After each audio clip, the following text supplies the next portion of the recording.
ದುರುಳ ವಿದೇಶಾಂಗ ನೀತಿಯಿಂದ ದೇಶದ ಕಂಗೆಡಿಸಿರುವ ಮೋದಿ ಸರ್ಕಾರಕ್ಕೆ ಹೇಳಿ ಧಿಕ್ಕಾರ. ಸಮರ್ಪಕ ಆಡಳಿತ ನೀಡದ ಅಯೋಗ್ಯ ಬಿಜೆಪಿ ಸರ್ಕಾರಕ್ಕೆ ಹೇಳಿ ಧಿಕ್ಕಾರ.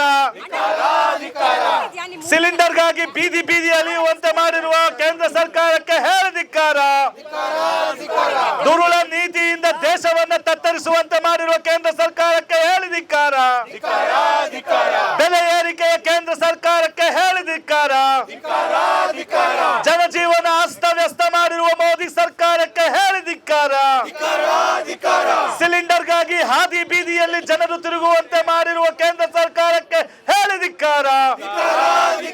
ಲಜ್ಜೆಗೆಟ್ಟ ಬಿಜೆಪಿ ಸರ್ಕಾರಕ್ಕೆ ಹೇಳಿ ಧಿಕ್ಕಾರ. ಇಲ್ಲಿ ಫ್ರೀಡಂ ಪಾರ್ಕಲ್ಲಿ ಒಂದು ಪ್ರತಿಭಟನೆ ಹಮ್ಮಿಕೊಂಡಿರೋದು ಯಾತಕ್ಕೆ ಅಂದರೆ ಈ ನಮ್ಮ ಕೇಂದ್ರ ಸರ್ಕಾರ ಮೋದಿ ಸರ್ಕಾರದ ನೀತಿಗಳು ಎಷ್ಟು ವಿಪರೀತವಾಗಿ ಪರಿಣಾಮ ಬೀರ್ತಿದೆ ಅಂತ.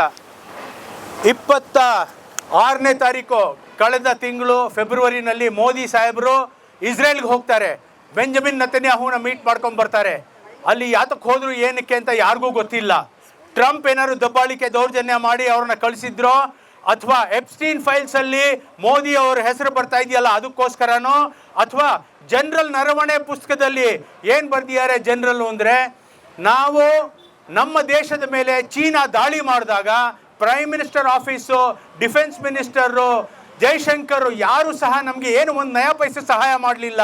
ಕೊನೆಗೆ ಜನರಲ್ ನರವಣೆ ಅನ್ನೋರು ತಮ್ಮ ಬುಕ್ಕಲ್ಲಿ ಬರೀತಾರೆ, ನೀನು ಏನು ಬೇಕಾದ್ರೂ ಮಾಡ್ಕೊಳ್ಳಿ, ನಿಮ್ಗೆ ಏನು ಸರಿ ಅಂತಂದರೆ ಅದು ಆ ಥರ ಮಾಡ್ಕೊಳ್ಳಿ ಅಂತ. ಆ ಜೈಸಾ ಠೀಕ್ ಸಮझे ವೈಸಾ ಕರೆ ಅಂತ, ಇದು ಎಕ್ಸಾಕ್ಟ್ ವರ್ಡ್ಸ್ ಹೇಳ್ತಾ ಇದ್ದೀನಿ.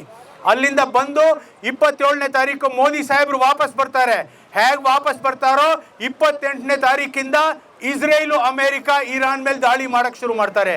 ಇರಾನ್ ಮೇಲೆ ಯಾಕೆ ದಾಳಿ ಮಾಡ್ತಾರೆ ಅಂದರೆ ಅವರು ನ್ಯೂಕ್ಲಿಯರ್ ವೆಪನ್ಸ್ ಇಟ್ಕೊಂಡಿದ್ದಾರೆ ಅಂತ ದಾಳಿ ಮಾಡ್ತಾರೆ. ಸ್ವಾಮಿ, ನ್ಯೂಕ್ಲಿಯರ್ ವೆಪನ್ಸ್ ಇಟ್ಕೊಂಡಿದ್ದಿದ್ರೆ ನೀವು ದಾಳಿ ಮಾಡಕ್ ಆಗ್ತಾನೆ ಇರಲಿಲ್ಲ. ಇದು ಸುಳ್ಳು, ಅನೈತಿಕ, ಅಕ್ರಮವಾದ ಯುದ್ಧ ಇರಾನ್ ಮೇಲೆ ಮಾಡಿದ್ದಾರೆ. ಸೊ ಅದರಿಂದ ಸ್ಟ್ರೈಟ್ ಆಫ್ ಹೋರ್ಮುಜ್ ಇಂದ ತುಂಬಾನೇ ತೊಂದರೆ ಆಗ್ತಾ ಇದೆ. LPG ಶಿಪ್ಗಳು ನಮ್ಮ ಭಾರತ ದೇಶಕ್ಕೆ ಲಿಕ್ವಿಫೈಡ್ ಪೆಟ್ರೋಲಿಯಂ ಗ್ಯಾಸ್, ನಮಗೆ ಅಡುಗೆ ಅನಿಲ ಬರೋದು ಆ ಸ್ಟ್ರೈಟ್ ಆಫ್ ಹೋರ್ಮುಜ್ ಇಂದಾನೆ. ಒಂದು 60-70% ಅಲ್ಲಿಂದನೇ ಬರೋದು. ಅಲ್ಲಿಂದ ಈಗ ಬರೋದು ನಿಂತೋಗ್ಬಿಟ್ಟಿದೆ. ಮುಂಚೆ ದಿನಕ್ಕೂ 3-4 ಶಿಪ್ ಹಡಗು ಬರೋವು, ಇವತ್ತಿನ ದಿವಸ ವಾರಕ್ಕೆ 1-2 ಬರ್ತಾ ಇದೆ. ಸೊ ಇದರಿಂದ ನಮಗೆ ಸಾರ್ವಜನಿಕರಿಗೆ ತುಂಬಾನೇ ಅನಾನುಕೂಲ ಆಗ್ತಾ ಇದೆ. ಹೋಗಿ ಮೋದಿ ಸಾಹೇಬರು ನಮ್ಮ Iran, Abu Dhabi, Dubai, Sharjah, Qatar, Saudi ಇವ್ರ ಜೊತೆ ಮೈತ್ರಿ ಮಾಡ್ಕೊಳ್ಳೋದು ಬಿಟ್ಟು ಇಸ್ರೇಲ್ ಅವ್ರ ಜೊತೆ ಮಾಡ್ಕೊಂಡಿದ್ದಾರೆ. 1 ಕೋಟಿ ಜನ ನಮ್ಮವರು ಕಾರ್ಮಿಕರು ಅಲ್ಲಿ ಗಲ್ಫಲ್ಲಿ ಕೆಲಸ ಮಾಡ್ತಾ ಇದ್ದಾರೆ. ಅದು ಬಿಟ್ಟು ಇರಾನ್ ಜೊತೆ ಅವ್ರು ಸೇರಿಕೊಂಡು ಇವತ್ತಿನ ದಿವಸ ಟ್ರಂಪು ಹಾಗೂ ಈ ಬೆಂಜಮಿನ್ ನೆತನ್ಯಾಹು ಒಬ್ಬ ವಾರ್ ಕ್ರಿಮಿನಲ್ಲು, ಅವ್ರುಗಳು ಮೋದಿ ಅವ್ರ ಮೇಲೆ ಸೇರಿಕೊಂಡು ದಬ್ಬಾಳಿಕೆ ಮಾಡಿ ಇಂಥ ಒಂದು ಕೆಟ್ಟ ಪರಿಸ್ಥಿತಿಗೆ ಸಿಲುಕಿಸಿದ್ದಾರೆ ನಮ್ಮವ್ರಿಗೆ. ಇವತ್ತಿನ ದಿವಸ ಎಲ್ಲ ಭಾರತ ದೇಶದಲ್ಲಿ ಸಣ್ಣ ಪುಟ್ಟ ಉದ್ಯಮಿಗಳೆಲ್ಲ ನಾಶ ಆಗ್ಬಿಟ್ಟಿದ್ದಾವೆ. ಸಣ್ಣ ಪುಟ್ಟ ರೆಸ್ಟೋರೆಂಟ್ಗಳು ಹಾಗೂ ಹೋಟೆಲ್ಗಳೆಲ್ಲ ಮುಚ್ಚೋಗಿದ್ದಾವೆ. ಒಂದೊಂದು ಗ್ಯಾಸ್ ಸಿಲಿಂಡರ್ ಸಹ 850-900 ರೂಪಾಯಿ ಇದ್ದಿದ್ದು ಇವತ್ತಿನ ದಿವಸ 3,000-5,000 ಆಗಿ ಕೂತಿದೆ. ಎಷ್ಟೋ ಮುಚ್ಚೋಗಿದೆ. ಇದು ನಮ್ಮ ಉದ್ಯೋಗ ನಾಶ ಆಗ್ತಾ ಇದೆ. ನಮ್ಮ ಆರ್ಥಿಕ ಪರಿಸ್ಥಿತಿ ಮೇಲೆ ಒಂದು ದೊಡ್ಡ ದಾಳಿಯಾಗಿ ಬಂದಿದೆ.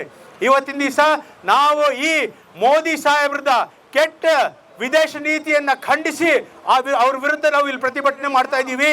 ಎಲ್ರಿಗೂ ಹೇಳ್ತಾ ಇದ್ದೀವಿ, ಈ ಸರ್ಕಾರದ ವಿರುದ್ಧ ತಮ್ಮ ಸೋಷಿಯಲ್ ಮೀಡಿಯಾ ಹ್ಯಾಂಡಲ್ಗಳಲ್ಲಿ ಇದನ್ನ ಖಂಡನೆ ಮಾಡಿ ಮೋದಿಯವ್ರನ್ನ ಇಳಿಸಿದ್ರೆ ಈ ದೇಶ ಉಳಿಯುತ್ತೆ.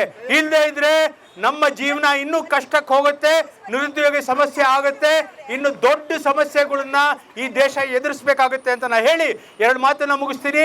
ನಮಸ್ಕಾರ. ಜೈ ಹಿಂದ್. ತಾಯಿ ಭುವನೇಶ್ವರಿಗೆ ಜಯವಾಗಲಿ ಅಂತ ಹೇಳ್ತೀನಿ. ನಮಸ್ಕಾರ.